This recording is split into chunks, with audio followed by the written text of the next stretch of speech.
Euroclear, the custodian of the immobilized Russian assets, has criticized the reparations loan for Ukraine as fragile, unpredictable and risky.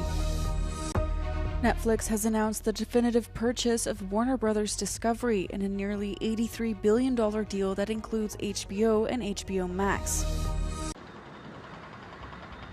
Euroclear, the main custodian of immobilized Russian assets, said the European Union's proposal for a reparations loan for Ukraine is fragile and could trigger an exodus of foreign investors away from the Eurozone. The warning came as German Chancellor Friedrich Merz met with Belgian Prime Minister Bart de Wever and European Commission President Ursula von der Leyen in Brussels in a bid to unblock the loan.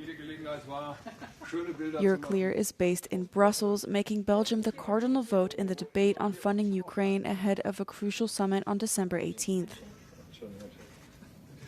Euroclear and Belgium have opposed the plan to channel the immobilized Russian assets into a zero-interest line of credit for Ukraine over fears of retaliation from Russia. De Wever has repeatedly invoked the risks that Euroclear faces and has said he will not be pressured into accepting the plan, which has put him in a minority around the European Council of Leaders, most of whom are favorable to the reparations loan. The European Commission imposed a €120 million fine on Elon Musk's platform X on Friday, the first penalty under the Digital Services Act. At the center of the probe was the blue checkmark, which previously signaled official accounts, but is now sold for €7 a month, confusing users on account authenticity. X, previously known as Twitter, also failed to meet transparency obligations for advertising, lacking an updated register that could expose users to election-related scams. The Commission criticized X for not providing researchers with data on views and likes as required. The fine breaks down to €45 million for checkmarks, €40 million for researcher data, and €35 million for ads.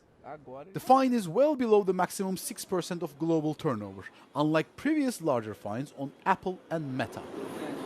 2 other probes into illegal content and algorithms are ongoing.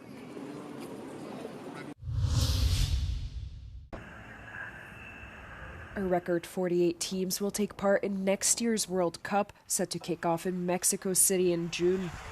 FIFA announced all 12 groups that include the 42 teams in a ceremony at the Kennedy Center in Washington. 6 of the participating teams at the World Cup have yet to be determined and will only be known in March.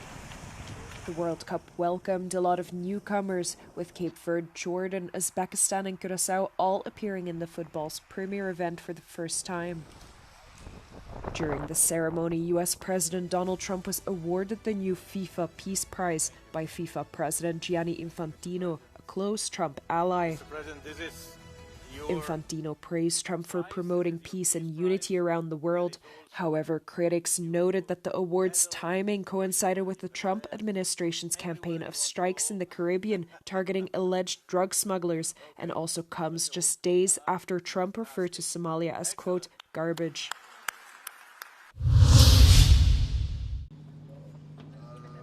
Netflix has announced the definitive purchase of Warner Bros. Discovery in a nearly $83 billion deal that includes HBO and HBO Max. The announcement comes after a months-long bidding war, with Paramount being the other frontrunner to obtain Warner Bros. The acquisition brings 2 of the industry's biggest players in film and TV under one roof, drastically altering the entertainment landscape.